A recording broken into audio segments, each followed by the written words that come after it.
Hey, everybody, it is Tim Gillette, and we're back here with another Tim Gillette Show. The show where we interview the coolest people on the planet. They're world changers, they're transformation people, they are business people who are getting results around the globe.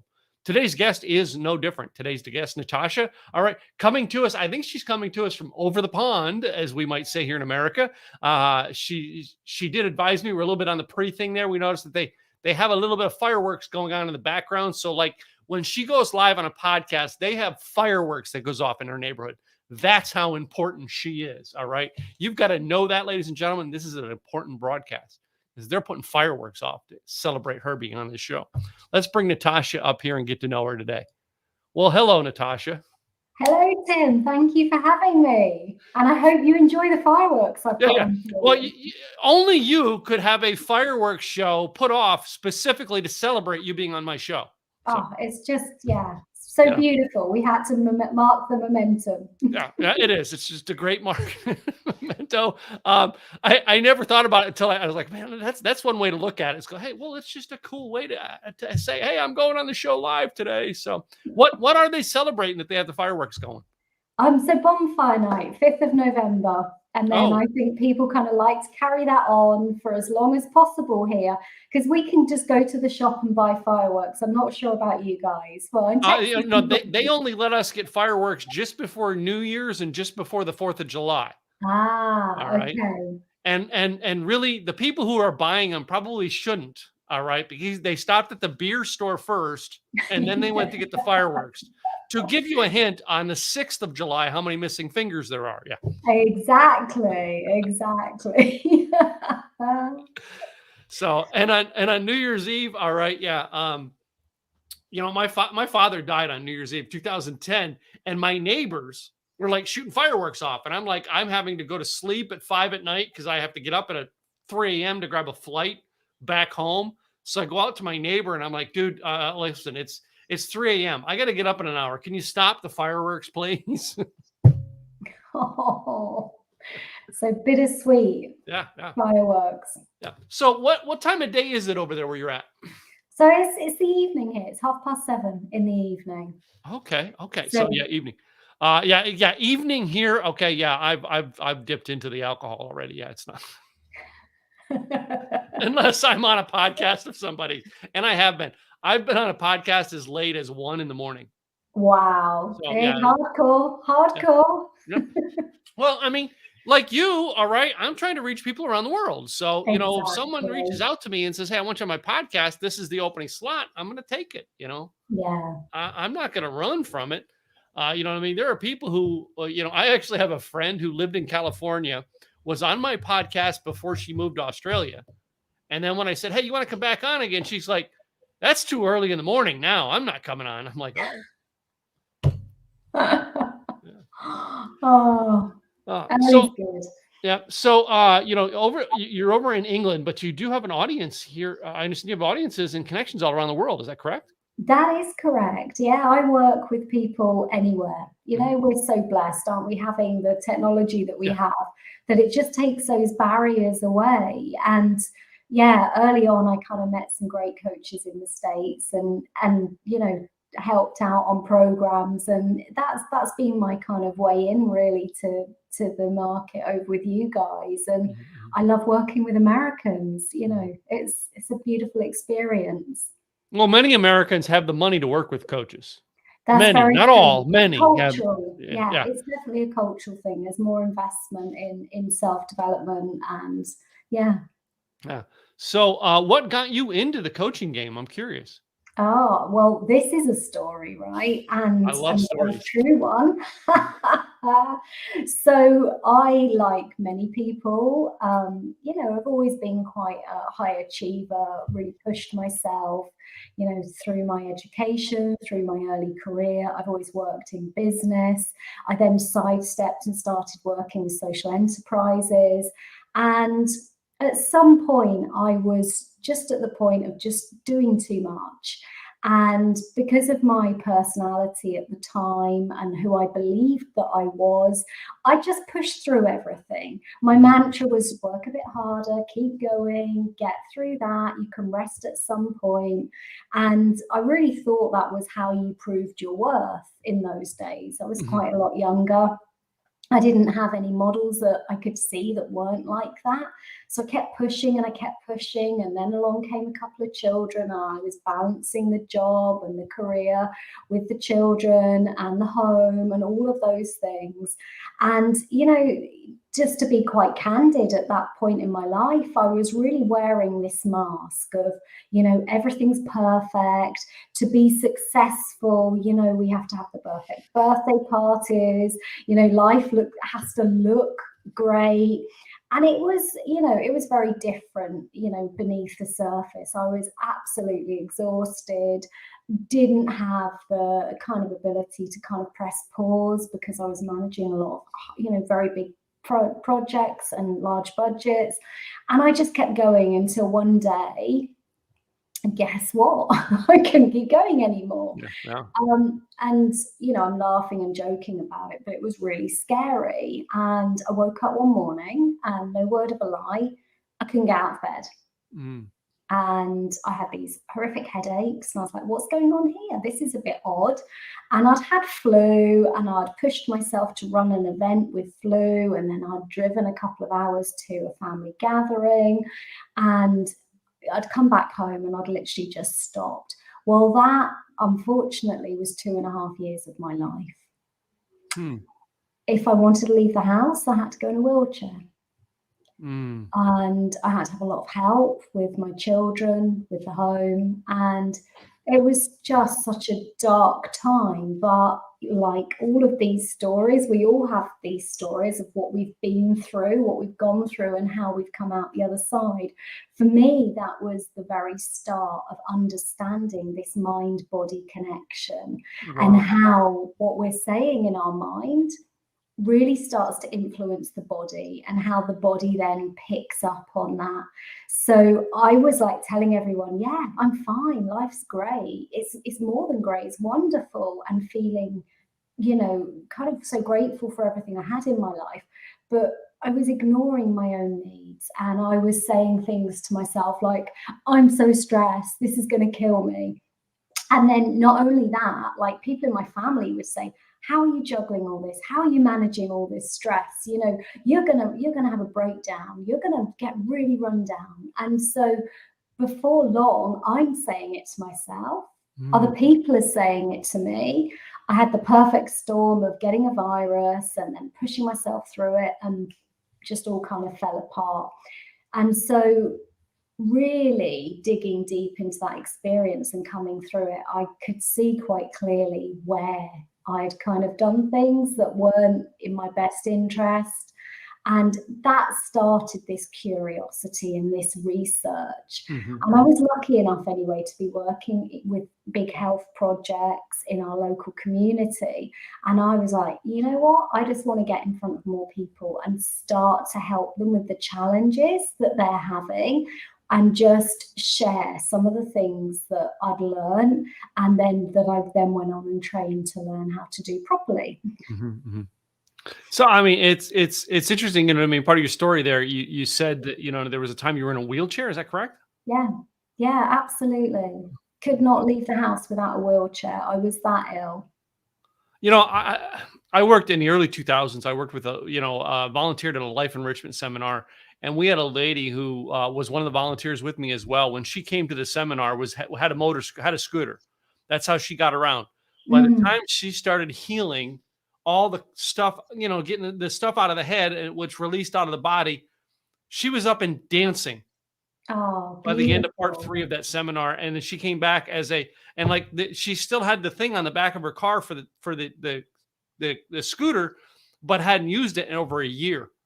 And I remember, because I remember dancing with this girl, because like, it wasn't a thing they made us as volunteers. They made us volunteers dance. I can't believe they did that to me. But anyway, she would get up and dance. And she said, I'm so thankful I couldn't do this 2 years ago. Yeah. Yeah, it's very humbling to get to the point that, your body breaks, and then you have to work out, well, what are the things that led you to that point, and how can we release them? Because it's things we don't even think about, right? The amount of energy that you use every day if you feel like you will only be loved if you're perfect, right? Or if you've only got value if you achieve all the things on your list to do.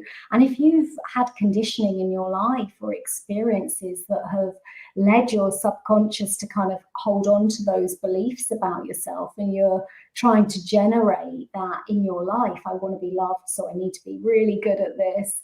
I want to be noticed.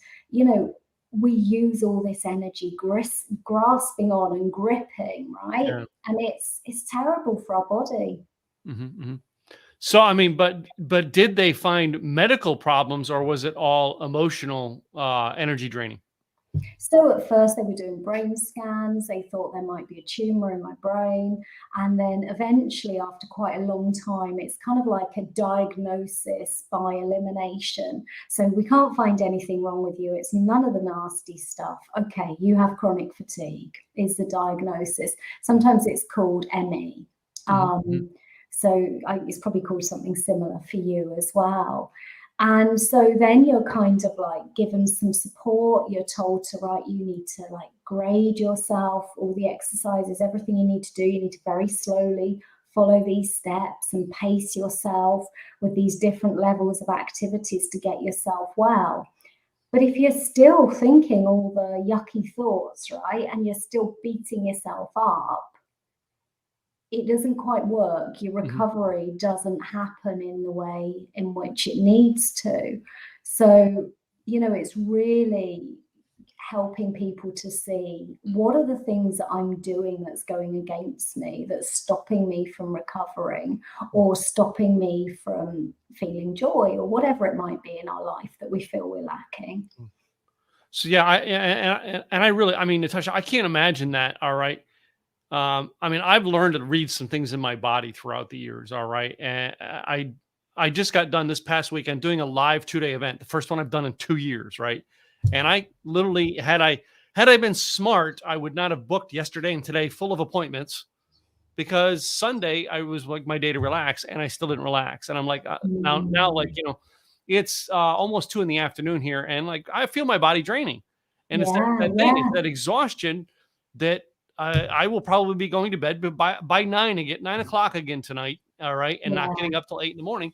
because I pushed this time. But usually I know it, and I go, okay, let me clear the schedule. All right. And just get off. One of the times I had it was at Christmas last year. I got COVID. And I remember it was a Monday. I was out doing stuff. Tuesday, I come back home. And while I'm at home, like by about, I think 11 a.m., I'm like, man, something doesn't feel right. I literally went and cleared the schedule. I was like, okay, guys. I mean, it was the week of Christmas. I was like, clear the schedule. I'm like, I'm just going to go down and sit down and relax and relax. And by Wednesday, I was in getting a test, and they're like, yep, you got COVID. And I'm like, okay. Because the body sensed it. Monday, I felt fine. Tuesday, boom, I knew something was coming, you know? You were tuned in, right? Yeah. And that's such a beautiful gift, because you then can take that space and listen and make, like you say, clear the schedule. But I guess what tends to happen, Tim, for a lot of people, and what happened for me, is I grew up with some quite traumatic experiences in my childhood. And because of that, my body wasn't safe to be in. Oh, wow. So I didn't listen to the signals. I'm like, no, I don't want to listen to you. I don't want to go in there. That doesn't feel safe. And so often something has happened, or we grow up maybe, with parents. I mean, here we are in Britain, don't explain, don't complain, stiff upper lip, and all the, the kind of phrases that you hear. But that's really true when you're brought up with parents or grandparents that, discourage that connection in our culture. And so, there can be many reasons why we forget to tune in and really listen to what's going on. Yeah. Now I assume now that's part of the stuff you're helping your clients with is teaching them to listen to the signs. Correct? Absolutely. Yeah. Yeah. Yeah, mapping out, what's going on in your body is massive. And, traditionally, in psychotherapy and, even talking therapies, everything is controlled by the mind, and it's really pulling that apart and exploring how we're feeling, but all with our thoughts.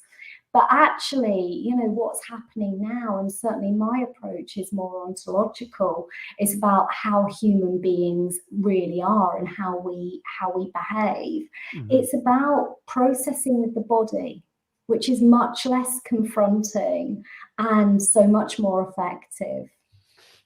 Oh, I recall something in my own life, and tell me if this is close to it. Do you remember watching the movie in the early 2000s called A Beautiful Mind? Yes, yeah.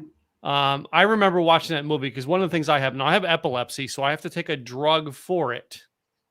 But one of the side effects of that drugs could be I can get depressed. So they wanted to put me on another drug, and I'm like, no, no, no, no, no, no, no, no. I'm not taking a drug to deal with the side effect of a drug. That never Yeah. stops, right?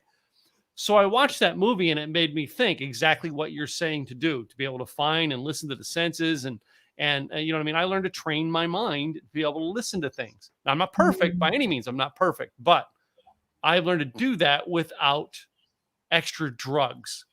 How many people come to you who are on drugs for many different things? And that's part of the things is let's get the mind right so we can get off all that drugs, because the drugs are making you worse. Absolutely. It's such a quick fix, right? And sometimes, sometimes we push for that. We want something quick. We want a solution there and then. But it's like you say, it's not a quick fix. It becomes, a snowball, because then, like you say, well, here's one drug for this, and then there's a next one for that, and so on and so forth. And really slowing down in our lives and taking the time to invest in our relationship with ourselves.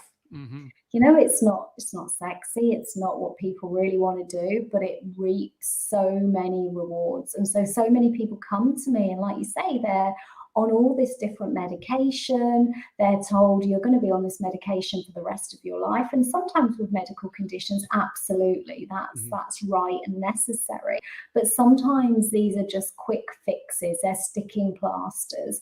And when people are able to go back and call it the taproot, but really see where these issues began and can fix in the body. And it's not that we're broken, because we're not, right? No, we're fine as we are. But when we can kind of pivot slightly and change the way that we see the world, the way that we see ourselves in the world, we can heal some of these things with our body's wisdom. We're so good at that. And it doesn't need to be overthought. It can be as simple as tracking your body, learning how you're feeling, noticing when something's just not right, and then, pulling into that. So one of my clients is big on teaching people journaling. Is journaling part of your process in helping people understand the concept of let's get this in writing so we know where you are right now? Journaling can be really helpful for for finding out how you feel about something and really pulling it apart and looking at. So I think, there's definitely a place for journaling in our kind of like healing and exploration, because we don't know some of these things until we explore, right? It's something we've never had the time to reflect on. So I think journaling is valuable. Yeah. I didn't know if it was something that you put in as part of your practice or not. No, Because, funny enough, it's not. It will sometimes be like a lifestyle recommendation if there's like some deep grief or some anger, and people are trying to work out what's behind that. But what I tend to do is take people through a process where we're looking at the imbalances in the body, right? Because our body's an energetic flow, and if we get an imbalance, we can get stuck emotions in one area. So I tend to look at the predominant emotion or pattern of behavior that's coming up for someone, and then we start to explore that and release that in the body. And that's a really beautiful kind of process, quite empowering. And then we also work with the diet, the lifestyle, and, healing some of those areas. So, speaking our needs, we may never have been able to speak for what we want, and then that gets trapped in the body. Grief work, anger work, whatever is needing to come out to allow this to kind of flow again. So yeah, you mentioned grief work and anger work. All right, man. I sit now. My mom and I have coffee every morning, and we talk about conversations. There's just stuff that for years I just did away with. I ignored. Right. I got past, but like part of the real now is my life is understanding. Okay, why all of a sudden this comes up when mom and I start talking, and it comes up, and the anger moments come up to it. And I'm like, okay, am I really healed from that, or is this something that just bothers me about society now? All right. Yeah. For instance, I mean, things that I thought that I was done wrong as a kid, that I look at everything in my life and I'm like, well, it doesn't really affect me until my mom and I start talking about it. I'm like, oh yeah, I hate that teacher. You know what that teacher made me do? Yeah. Yeah. And I tell you just a little bit about what happens in that moment for you, right? And for all of us is we'll be in a conversation and we'll hear something that just reminds us. Can work with smell as well. Smell's amazing. And it takes us right back to that original moment. And what happened is in that moment, maybe you weren't able to voice how you felt with that teacher. So you had to kind of stuff that emotion down, and it got held in the body. So it's almost like, we call it a frozen moment. Yeah. So you're going about your conversation with your mom, and you're kind of really calm, and the conversation's going really well. And then all of a sudden it's triggered. And so that frozen moment is projected onto the present moment. So you feel that emotion that was activated at that time. So, but on the flip side of that is, this past weekend, I'm at an event. So Friday I'm doing the event. I come home Friday night. I get up Saturday morning, and I get up Saturday morning to my mom got the news that a lady who was very influential to me as a teenager, her husband actually took me to get my driver's license in my car and take my driver's test. Her son went to school with me, and mom got the news that through our connections that she had passed away.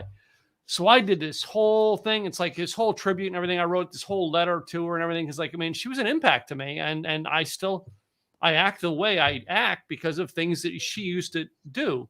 So that emotional moment that, like I said, well, this one wasn't anger. This one here was compassion, thankfulness, joy for what I have in my life. And then I stopped for a moment, and I went, my whole newsletter was about it this week. And I talked about it for a moment. I go, wait a minute. I'm thankful that, wait a minute, I got to do a live event. I'm thankful that my mom gets to attend the event, right? I'm thankful for it. And that's this switch in emotion based on something that triggered me. Yeah, absolutely. It can be, like you say, positive and negative.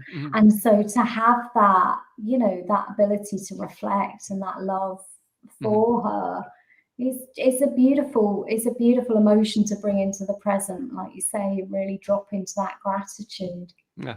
And I mean, and I'm dealing with, in my other business, I'm dealing with a rather angry issue that I had to go face someone in person this morning. And the whole way I'm over there going, you've got to be nice. You've got to be nice. You've got to be nice. You've got to be nice. And I walked in and I was very nice and stuff because I didn't talk with the person because he wasn't in the office. I talked with his assistant. And I'm like, hey, I'm trying to do this in the nicest way possible for you guys. Can you fix this problem? And I'm like, in my mind, I want to go, listen, lady, Yeah. But that shows me, and it's probably very key on what you do, is no matter what I'm going on, I can control it for the moment. In other words, I know that I needed to control the anger at that moment. Doesn't mean that it's not a real anger and it's not a real thing to be mad at. No, exactly. But, my action gives a reaction from them. And now it's like, okay, Tim, because you were mad at your third grade teacher, you just ruined this lady's day, her kid's night tonight. You know what I mean? So how does that working with your clients going? Let's talk about the reactions of the action steps you're doing. If you don't fix this, this is who else this can influence, and this can blow up. Absolutely. That's so spot on, right? The ripple effects, you know, Yeah, that's the because word I then want. Ripple effect. Yeah. she takes that anger and then she's angry with somebody else in her day, they take it and on it goes. Or that triggers a sadness in her, and that then goes on. So, you know, we're very leaky with our energy, for want of a better word. And we're only human. We don't always do it intentionally, but it's very easy to project these emotions onto other people. But what's really happening is, you know, there's something in there that's really annoyed you, and you've got this perfectly valid anger. You've got every right to be angry. But like you say, it's about holding and processing that anger, then looking at, right, what do I need to do now, and how can I kind of like deal with it so that your trigger, your anger, isn't talking to them being triggered. And then you've got the two triggers talking to each other, and you're never ever going to find a solution in that place. And my biggest fear is, because like I shouldn't say fear, because it goes back to my biggest desire. I want to leave this planet, and I want everybody that like their day is better because they talk to me. Yeah. So that counters a fear, okay, that if I was mean to you today, that I could ruin your day, which could ruin your kid's day, which could ruin your, you know what I mean, your family's day, or your neighborhood's day. I mean, it could balloon. So it's like, I don't want to be the cause of the blow up on the planet. I want to be the cause of the commerce of love in the planet. Yeah. Beautiful. Yeah, absolutely. Yeah. So. And you know, we also have some self-responsibility in that moment. You know, you could come and be angry with me, and I could refuse to let that in. Yeah, this is true. Yeah, this is true. And I have. All right. I mean, I had someone, you know, blow up me yesterday over something on someone who wanted to be a guest on the podcast, and I'm like, you don't qualify. So they blew up on me, and I'm like, okay, well, thank you for your application. I appreciate it. And because I really wanted to go, well, this is why. I'm like, it doesn't matter. All right. Yeah. And, you know, and often the triggers aren't about what's going on in that moment. You know, this person is probably, as you know, teaching you to suck eggs, you know this, you know, that person's triggered, right? Because maybe they've been rejected for something else, and it's taking them back to that moment, which is taking them back to another moment. And before you know it, they're going through a whole chain of events where they've had a similar outcome. Wow. And this is like one of those conversations that's like mind blowing. So anyway, I won't go deep. Sorry. It's okay. No, this is why I have this podcast. All right, because it's getting to know you, but getting to know the solutions you provide in the world. All right, everybody has a solution. If you're an entrepreneur, you run a charity. You provide a solution to somebody on this planet, and that's what we're all here for, right? Absolutely. All right. The day you stop providing solutions, you might as well just pack up and crawl into the grave, right? Yeah. And that's such an important part. You know, you were talking about depression, you know, having that purpose and knowing the impact we have. I mean, that is just, you know, a beautiful driver for us every day. Yeah, it is. So how long have you been doing this now? All right. When did you start doing this and leave your old business world? So I've been doing this is my 5th year. Okay. And, you know, I just jumped in feet first. I've been managing lots of health projects. I kind of knew where I wanted to go. I wanted to work one-to-one with people and bring, you know, that deeper level change within an individual. I've done some lovely projects in the community, but I was like, I want to go deeper. So this is my 5th year, and you know, it's a beautiful process because no two people are ever the same. You know, I'm learning and growing as I go through this journey as well. So my offer deepens and changes, and just seeing as well the way in which like the world is catching up with some of this stuff. So there's a beautiful doctor, Dr. Hyman in the UK, and he's been doing a lot of research about, you know, just how repressed emotions show up as physical illnesses in the body. So it's like all of a sudden, you know, the world is moving in that direction and understanding what Eastern medicine has known for a really long time, you know, that everything is energy. And then when that energy gets blocked, you get illness in the body. And I'm loving that, you know, I've started in a place of very much working with the subconscious mind, which, you know, just in case somebody doesn't know, but the subconscious is like 95% of our brain. It deals with our emotions, our, you know, our influences. It's how we show up in the world without a choice. It's all of those instinctive things that are who we are. And then we've got this little 5% that's our conscious mind, which is like, you know, okay, this is what I'm going to wear today, and I'm going to try and keep to this habit and have this willpower, but it's only going to last if it's in alignment with the subconscious. So I started my kind of journey really in the mind and using a lot of tools, regressing people, using kind of like hypnotherapy. I'm a clinical hypnotherapist as well, and really helping people to break patterns that were really embedded in their minds. And now I've kind of just transitioned. I still do some of that, but I've transitioned more to, let's do that in the body. Let's release, you know, let's release that in the body, because that's where people can drop without it being, you know, months of looking at an issue or having to talk and pull apart this pain. You can almost bypass, you know, it's still there, and it's very, you know, it's very hard sometimes to sit in some of these negative emotions that we have as being human, but there's something about safety about doing it in the body. Now, one of the things that I've done is creative. I don't want to say it's almost like a meditation process for different things. All right. For instance, I start my day out. Before I used to have coffee with mom, I used to start my day out by going to Starbucks and having a cup of coffee and kind of like say like space to clear my mind. But now I have like a ritual before I do the podcast. I spend 5 minutes listening to some music. All right. Normally I'm standing, but I was feeling a little queasy today. So I sat down to do this podcast, but like I do this like meditation thing where I've got music playing, and it's part calming, and then it goes into up tempo to get me, you know, pumped up. So, but it's like little things I do to put like a pause and separation in items. So like whatever I carried up until 5 minutes before this broadcast, I put a separation in there with a process to now come in with full peace and try not to carry the crap that I went through this morning dealing with this guy, you know? Yeah. Yeah, that's so conscious. That's such a good thing to do, because like you say, you can then show up in this space like really, right, I'm really here for my guest, and everything else is out there for another time. I absolutely love that. Yeah. Well, it's little things I had to learn to do for me.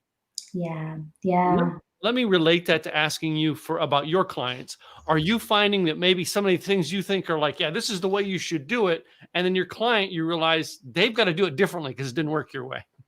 Yeah, I mean, you know, and maybe this is like the journey of running your own business as well. You kind of have this idea of how things should be. And, you know, this is how I'm going to do things. This is how I'm going to show up. And this is my offer.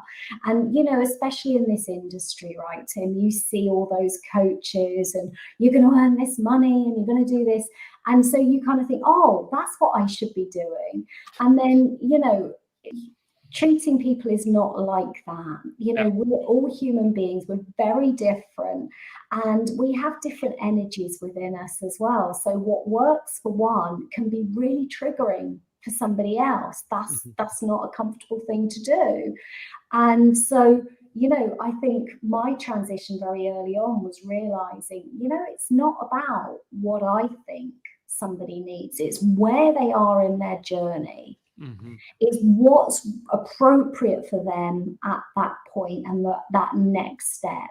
And it may be much further down the line that somebody's ready for something. They may have some real steps in building, we talked a little bit about trauma, right? So if you've been through traumatic situations, there's many steps to building safety in your body before you are ready to do that deeper work. And these are invaluable, and they open us up as human beings, and the world looks differently, and we're then able to have more joy in our lives. But you try and market that to people. It's not something that you can say or predict. It's feeling into everybody. It's about listening to where they are and what's important to them. Cool. So what's a lot of information you've come to give us here in a short amount of time. All right. I want to make sure, Natasha, that a lot of people who are listening in, both now live and those who are going to listen in the recordings later on, I want to make sure they can get in touch with you and see what help they need in this area. What's the best website that they can reach out to you on? Yeah, absolutely. Thank you, Tim. So I know that you've put the website address at the bottom of this. It's www.natashacarltondewhirst.com. A bit of a mouthful, but it's worth it. Jump on there. There's a beautiful recording actually that you can download, and you don't have to go on a mailing list if you don't want to. It's very kind of easy. You go in there, you put in your details, and you can download this audio. And it's a good one to share because it's about slowing down. And even, you talked, Tim, about like having these crazy days. And, even if we can find 5 minutes in our day where we're saying to ourselves, do you know what? You're important. Slow down. Let's breathe. Let's lean into something that's just going to then carry us through the next part of our day. So there's a beautiful audio on there that people can download, and there's all kinds of information about how I work. There's loads of blog articles. There's videos. There's all kinds. Yeah, exactly. So, I mean, I love it that, again, that's what I do is I help people with their online presence. So I only interview people who have it right. You got it right. Thank you. So, well, it's been very interesting getting to know you and learning a lot of these things. I have one question before I go into my game that I like to ask people now, just because of some things that happened to me over the past couple months. And I always preface it and explain it. A couple months ago, I interviewed one of my oldest friends. His name is Rob, and after interviewing him in less than like 15 days, he was in the hospital, and then he passed away in October. So in less than 60 days after he interviewed the interview, which was the last interview he ever did, he passed away. I hope that doesn't happen to you. First of all, that's my biggest fear that'll happen again. But anyway, years from now, Natasha, someone's going to listen to this audio podcast. And they're going to do it because they're searching out more information on you, whether it's because you passed or you've left from their life. What advice would you give to them now? Okay, so I think I'm going to default to the best piece of advice that I use, and that is, learn to be with whatever comes at you. If you can be with your emotions, no matter how uncomfortable, unsettling, how unusual, unfamiliar, then they will learn to be with you. And that's where the real freedom comes in life. Mm-hmm. Cool. Great advice. I appreciate you doing that segment for me. So before you go, all right, got a little game. Gotta play a game. I love games. I've got 7 envelopes here. Okay. You get to pick 3 of them, numbers 1 through 7. Okay. Number 3. I love it. My favorite number. Number 5. Mm-hmm. And number 7. I figured you were an oddball. My kind of people, they're odd. So inside each one of these envelopes is 3 questions that I'm going to ask you. Envelope number 3, question number 1 is, when you are riding in your car nowadays, do you listen to podcasts or music? Oh, I listen to country music. Oh, wait a minute. Someone from England listens to country music. Okay. I'm sorry. That's just the coolest thing. My dad was a huge country western fan. And we're talking like old, like Hank Williams, 40s, 50s country music. I kind of listen to like Johnny Cash, things like that. Garth Mm. Brooks. That was my country music phase, but I'm into rock and roll more than anything. But anyway. Oh, yeah. Question number 2 in here is, which do you prefer to wear most? High heels or boots? Oh, Wellington boots. I live in the forest, stomping through mud. That's my jam. Yeah. Okay, cool. I love it because that was a girl question. Before I went to the envelope system, that was a girl question. I only asked to the girls. But now I have questions, and you may get one that is still a guy question. And it's interesting when that happens now because I don't know who's getting what question. Makes it even more fun. I know. So the third one, when you're going to the movies, do you get popcorn or candy? Popcorn. Yeah. Salty popcorn. I was reading, do you remember in the you're not old enough to remember this, but the 1970s, the movie Blazing Saddles? I'm a 70s child, and I didn't watch Blazing Saddles in the 70s, but I probably watched it in the 80s. Yeah. I do remember it. So did you know that when Blazing Saddles came out, Raisinets at the movie became popular? No, I didn't know that. Because of that movie. Because at the end of the movie, he walks into the movie theater to see the movie, and he says, "Give me a box of Raisinets." Yeah. And I was reading that in the thing this week, and I'm like, oh my gosh, yeah, I never thought about that. I just like getting Raisinets at the movie. So anyway. Yeah. Envelope number 5. So just to show you that I'm taking it out of this envelope. I'm not playing tricks on your envelopes. Ooh, these are some good ones. Yay. Question number 1. Who was the better lead singer of the band Van Halen? David Lee Roth or Sammy Hagar? Oh, I'm going to have to go with David Lee Roth. Of course. Yeah. I do love, all right, like I got my idea for the This or That game from watching Sammy Hagar's TV show. But I'm sorry, when it comes to Van Halen, I just think I don't think Sammy, even though he was great with the band, I still think it's David Lee Roth. He was the better. Yeah, so anyway. Legend. Yeah. Question number 2, and I don't know if this matters to you over there, but you might not have both of these. Which coffee is better, Dunkin' Donuts or Starbucks? Oh, well, yeah, we don't really have Dunkin' Donuts. I didn't think so, yeah. So, but yes, I'll have to go with Starbucks. What coffee places do you have over there? So we have like Costa, Cafe Nero, and yeah, we're big in our coffee in the forest as well. I know I'm big on coffee here. It is the one thing that I gotta have every day. You know those routines? That's my routine, grinding my beans, going through the beauty of that in the morning. No, I go out to coffee. My wife has the coffee maker in the house. I don't. I go out to get my coffee, and I in the afternoon, like probably when I'm done here, I've got like a 45-minute break. I'm probably gonna run down and get another cup of coffee. To me, that's because I work and live in the home. I want to go out and have that time. But coffee, they could raise the price of the coffee. I'm willing to pay it. Yeah. There's other things when they raise the price, I'll do without. Coffee, yeah, that's my sin. All right. I'm paying for that. I don't care what the cost is. Yeah. Question number 3 in this envelope is, which did you prefer more, Star Wars or Star Trek? Oh, Star Wars all the way. Just to show that the people over in England are into Star Wars, ladies. Oh, massively. Yeah. We are. We're Star Wars geeks. Oh, yeah, I don't know. It's probably just as many Star Trek. My son would be listening going, Star Trek. Yeah. So I was not into either of them until I was over 40 years of age. Oh, okay. Yeah, once I turned 40, I started getting interested in all these little sci-fi geeky type things. Yeah, up until then, I could care less. All I cared about before that was rock bands, music, and women. Anyway.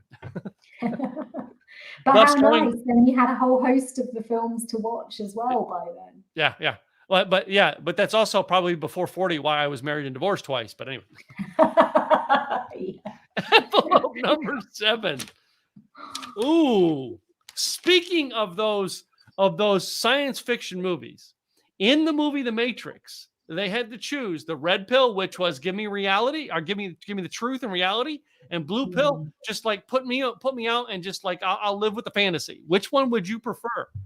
Oh yeah, definitely the red pill. I need to know. Yep, give me the truth, though. So Yeah.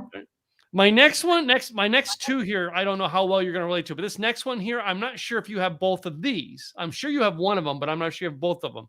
But which fast food joint do you like better, McDonald's or Taco Bell? We actually now have both. Okay. And I'm gonna have to say McDonald's because my daughter works there. McDonald's has been my favorite place to eat as a kid to eat. I still love McDonald's burgers. Yeah. Yeah, different experience in the UK to the States, but yeah, really good still. Cool. So yeah, like Taco Bell's like that used to be like the late night. All right, I'm hungover before I'm drunk. Let me go put some food in my stomach type thing. But yeah. So question number 3, this one here, I'm gonna see how well you versed on American sports. Okay. Which is the better team, the Dallas Cowboys or the Pittsburgh Steelers? Oh, I'm gonna have to go with the Dallas Cowboys. Is it because it's the only team you know? Yes. Sorry. Okay. Pittsburgh, I'm sorry. No, I like it because like when someone from overseas gets that, I had a gentleman a couple weeks ago that I had both that one and a basketball, like an NBA question, and he's like, I don't know. He didn't know of either one, so it's like I don't know. But I have one of them that has the famous quarterbacks, one of them that has like the famous basketball players, and usually it's the if they're like overseas and they get the basketball players, one of them is Michael Jordan. Like everybody knows who that is. Absolutely. But the other one, they're like, who? Yeah. So interesting. So, fantastic. Well, I appreciate you playing my game with me. All right. And I want you to repeat one more time your website and where they can get that freebie from. Thank you. So yeah, it's www.NatashaCarltonDewhirst with an I.com. And on the very first page, you can scroll down and download that beautiful audio that will just give you a little bit of peace in your day. Cool. Well, I thank you for taking time out of your schedule today. All right. And coming in and sharing with my audience. I really appreciate that. You're welcome, Tim. It's been an absolute pleasure. Thank you. Cool. To you, the listener, guys, we want to thank you for tuning in today. Do us a favor. Go over there and check out Natasha's website, Natasha Carlton Dewhirst. Did I say that? I know I'm going to repeat it wrong. Anyway. Yeah, no, you're good. I'm good. But anyway, it'll be in the show notes if you're listening to this on audio. All right, do me a favor, go check her out. And if you've not subscribed to our YouTube channel, would you do that, please? Subscribe to our YouTube channel as well as Apple, Spotify, wherever you get your podcast. Guys, I'm Tim Gillette, and I will be back with another guest real soon. In the meantime, guys, have a great day.